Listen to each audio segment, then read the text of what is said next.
Hello welcome back to my YouTube channel. ഇന്ന് നമുക്ക് ഈ ഇൻവിസിബിളായിട്ട് നമ്മുടെ ഷോൾഡറൊക്കെ എങ്ങനെയാണ് സ്റ്റിച്ച് ചെയ്യുന്നതെന്ന് ഞാൻ കാണിച്ചു തരാവേ. ഇതാ അപ്പോൾ നമ്മൾ ഫിനിഷ് ചെയ്തിട്ടുള്ള ഒരു ലുക്കാണിത്.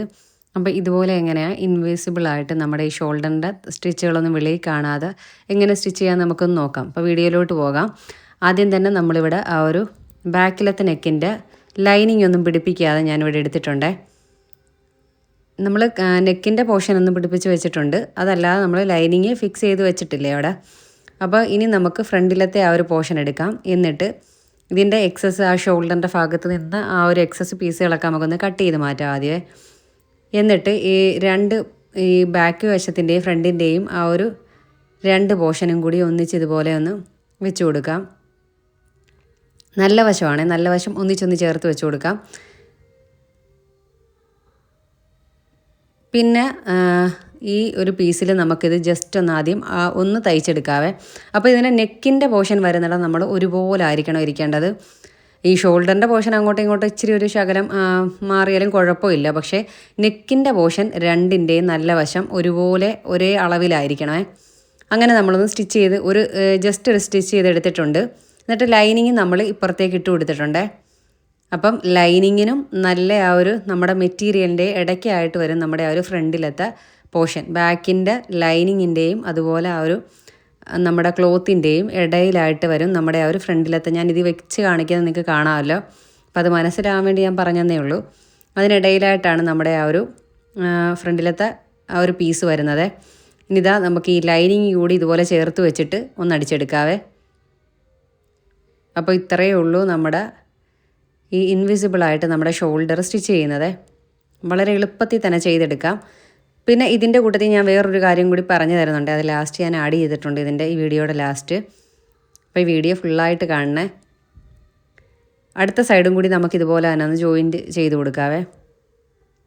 അപ്പോൾ അതാ ഇത് കണ്ടല്ലോ, വീഡിയോയിൽ നല്ല കൃത്യമായിട്ട് ഞാൻ കാണിക്കുന്നുണ്ട്. രണ്ടും ചേർത്ത് വെച്ചിട്ട് കറക്റ്റ് മാറിപ്പോവാതെ, തെന്നിയൊന്നും മാറിപ്പോകരുത്. അപ്പോൾ ആദ്യമായിട്ട് ചെയ്യുന്നവരാണെങ്കിൽ ഒന്ന് സെറ്റ് ചെയ്ത് ഒരു പിന്നൊക്കെ വെച്ചൊന്ന് സെറ്റ് ചെയ്തിട്ട് ചെയ്യുവാണെങ്കിൽ ഇത് തെന്നിപ്പോകാതെ അവിടെ തന്നെ നിൽക്കുവേ. അപ്പോൾ ജോർജറ്റിൻ്റെ മെറ്റീരിയലൊക്കെ ചെയ്യുമ്പോൾ ചിലപ്പം അങ്ങോട്ടും ഇങ്ങോട്ടും നീങ്ങിപ്പോകാനൊക്കെ സാധ്യതയുണ്ട്. എന്നിട്ട് ഇതാ നമ്മൾ ലൈനിങ് കൂടി ചേർത്ത് വെച്ചിട്ട് ഒന്നും കൂടി അടിച്ചെടുക്കുന്നുണ്ട്. ഇതൊന്ന് സെക്യൂർ ആക്കി കൊടുക്കാൻ വേണ്ടി ഞാനിവിടെ 2 തയ്യലിട്ട് എടുക്കുന്നുണ്ട്. അപ്പോൾ അതാ ഇതുപോലെ 2 തയ്യലിട്ട് എടുത്തിട്ടുണ്ട്. ഇനി നമുക്കിതൊന്ന് തിരിച്ചിട്ട് നോക്കാം നമ്മൾ തയ്ച്ചത് ശരിയായിട്ടുണ്ടോ എന്നുള്ളത്. അപ്പോൾ ഇതാ ഞാനിതുപോലെ വലിച്ച് വെളിയിലേക്ക് ഇങ്ങനെ നമ്മുടെ ഫ്രണ്ടിലത്തെ പീസ് കൊണ്ടുവരുമ്പം അത് കറക്റ്റായിട്ട് തന്നെ എൻ്റെ ആ ഒരു ഷോൾഡർ ഭാഗം ഇൻവിസിബിളായിട്ട് അകത്തേക്ക് പോയിട്ടുണ്ട്. അപ്പോൾ അതാ ഇതുപോലെ നമുക്ക് കിട്ടിയിട്ടുണ്ട്. അപ്പോൾ ഇത് വീഡിയോയിൽ നിങ്ങൾക്ക് കുറച്ചും കൂടി മനസ്സിലായിട്ടുണ്ടായിരിക്കും. ഞാൻ പറയുന്നതിനേക്കാൾ മനസ്സിലായി കാണുമായിരിക്കും. അപ്പോൾ അത്രയും ഡീറ്റെയിൽ ആയിട്ട് നമ്മൾ കാണിച്ചു തരുന്നുണ്ട്. ഇനി ഇതിൻ്റെ ബാക്കിലത്തെ പീസിലോട്ടായിട്ട് വെച്ചിട്ട് നമ്മളൊന്ന് പതിച്ചടിച്ച് കൂടിയെടുക്കണേ. ഷോൾഡർ ഭാഗമായതുകൊണ്ട് തന്നെ പെട്ടെന്നങ്ങും തയ്യൽ വിട്ട് പോകാതിരിക്കാൻ വേണ്ടി ഞാൻ ഇത്രയും തയ്യലൊക്കെ ഇട്ടിട്ടാണ് കൊടുക്കുന്നത്. ഇനി നമുക്ക് ഈ ലൈനിങ് ഈ ഒരു മെയിൻ ക്ലോത്തുമായിട്ട് വെച്ച് അറ്റാച്ച് ചെയ്തെടുക്കണം. അപ്പോൾ അതാ ഇതുപോലെ ആദ്യം നമ്മൾ ഒരു സൈഡിൽ നിന്ന് പിടിപ്പിച്ചെടുക്കുന്നുണ്ട്. അപ്പോൾ നിങ്ങൾ തുടക്കക്കാരൊക്കെ ആണെങ്കിൽ നിങ്ങൾക്ക് നമ്മുടെ ഫാബ്രിക് ഗ്ലൂ ഒക്കെ യൂസ് ചെയ്തിട്ട് ഇതുപോലെ ഒട്ടിച്ച് ചേർക്കാനും പറ്റും ലൈനിങ്. അപ്പോൾ ഇതുപോലെ ജോർജറ്റ് ഒഴുകിപ്പോകുന്ന തുണികളൊക്കെ ആണെങ്കിൽ ഞാൻ കഴിഞ്ഞ വീഡിയോയിലും പറഞ്ഞിട്ടുണ്ടായിരുന്നു, അങ്ങനെ ഒട്ടിച്ചെടുക്കാം എളുപ്പത്തിന് വേണ്ടി. പിന്നെ പശ ഉപയോഗിക്കുമ്പോഴും നമ്മൾ തുണി ഏത് ടൈപ്പിലത്തെ ആണെന്ന് നോക്കണം. നല്ല ട്രാൻസ്പെറൻ്റ് ആയിട്ടുള്ള തുണിയൊക്കെ ആണെങ്കിൽ തയ്യൽ തുമ്പ് കഴിഞ്ഞ് അകത്തേക്കൊന്നും പശ നീങ്ങി നിൽക്കാൻ പാടില്ല. അങ്ങനെ വരികയാണെങ്കിൽ പുറത്തത് കാണുവേ, പശയുടെ ആ ഒരു ഗം ഇങ്ങനെ നിൽക്കുന്നതായിട്ട് നമുക്ക് കാണാൻ പറ്റും.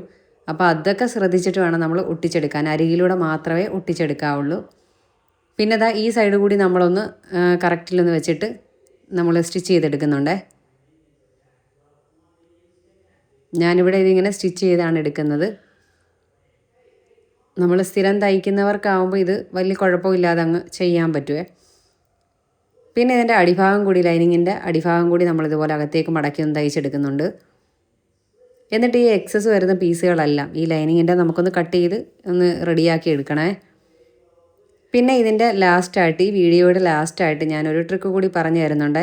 നമ്മൾ കഴിഞ്ഞ ദിവസവും വീഡിയോയിൽ കാണിച്ചിട്ടുണ്ടായിരുന്നു, കൈക്കുഴി നമ്മൾ സ്റ്റിച്ച് ചെയ്യുന്നതിന് മുമ്പായിട്ട് അതൊന്ന് പൊട്ടിച്ച് വിടണമെന്നുള്ളത്. അത് ഞാനിവിടെ ഡീറ്റെയിൽ ആയിട്ടൊന്ന് കാണിച്ചു തരുന്നുണ്ടേ. ഇത് ഞാൻ സൂം ചെയ്ത് കാണിക്കുകയാണ് നിങ്ങൾക്ക് മനസ്സിലാവാൻ വേണ്ടി. അപ്പം ആദ്യം ഞാൻ ഫ്രണ്ടിലത്തെ കൈക്കുഴിയാണ് ഇതുപോലെ പൊട്ടിച്ചെടുക്കാൻ പോകുന്നത്. അപ്പോൾ അതാ ജസ്റ്റ് നമ്മളിങ്ങനെ വലിക്കുമ്പം അവിടുത്തെ ഒരു തയ്യൽ ചുരുങ്ങിയിരിപ്പുണ്ടെങ്കിൽ അതൊന്ന് ജസ്റ്റ് പൊട്ടി വരുവേ. ഇങ്ങനെ വലിച്ച് പൊട്ടിച്ചിട്ടൊക്കെ ചെയ്തിട്ട് മാത്രമേ നമ്മൾ കൈക്കുഴിയും ആ സ്ലീവും തമ്മിൽ യോജിപ്പിച്ചെടുക്കാവുള്ളൂ. അതല്ലാന്നുണ്ടെങ്കിൽ അവിടെ നമ്മുടെ കൈക്കുഴിയുടെ കറക്റ്റ് അളവിൽ വരത്തില്ലേ, കുറച്ച് കുറഞ്ഞൊക്കെ പോകും. അപ്പോൾ അങ്ങനെ വരാതിരിക്കാൻ വേണ്ടിയാണ് തുടക്കക്കാരാണെങ്കിൽ നമ്മൾ ഇതുപോലെയൊക്കെ ഒന്ന് ഈ ചെറിയ ചെറിയ കാര്യങ്ങളൊക്കെ ഒന്ന് ശ്രദ്ധിക്കണമേ. അപ്പോൾ അതാ ഈ 4 സൈഡും ഞാൻ ഇതുപോലെ ഒന്ന് ജസ്റ്റ് ഒന്ന് വലിക്കുമ്പോൾ അത് പിന്നെ തുണി കീറിപ്പോവാതെ ശ്രദ്ധിക്കണം. നൈസ് തുണിയൊക്കെ ആണെങ്കിൽ നമ്മൾ ശ്രദ്ധിച്ച് വേണം ഇതുപോലെ ചെറുതായിട്ടൊന്ന് വലിച്ചാൽ മതി. അത് അവിടുത്തെ തയ്യൽ ജസ്റ്റ് പൊട്ടിപ്പോരുവേ. അതായത് കണ്ടില്ലേ, ആ തയ്യൽ പൊട്ടി വരും. അപ്പം നമ്മുടെ സ്ലീവൊക്കെ കറക്റ്റായിട്ട് ഫിറ്റ് ചെയ്യുമ്പോൾ നമുക്ക് കറക്റ്റിൽ തന്നെ കിട്ടും. കൈക്കുഴി കുറഞ്ഞു പോകത്തൊന്നുമില്ല, നമ്മൾ വെട്ടിയ കൈക്കുഴി തന്നെ അവിടെ കിട്ടുവേ. അപ്പോൾ ഇന്നത്തെ നമ്മുടെ വീഡിയോ ഇത്രയേ ഉള്ളൂ. നിങ്ങൾക്ക് ഈ വീഡിയോ ഉപകാരപ്പെട്ടിട്ടുണ്ടെങ്കിൽ നിങ്ങൾ ചാനലൊന്ന് സബ്സ്ക്രൈബ് ചെയ്ത് സപ്പോർട്ട് ചെയ്തേക്കണേ. അടുത്ത ഒരു വീഡിയോ ആയിട്ട് നമുക്ക് അടുത്ത ദിവസം കാണാവേ. ബായ്.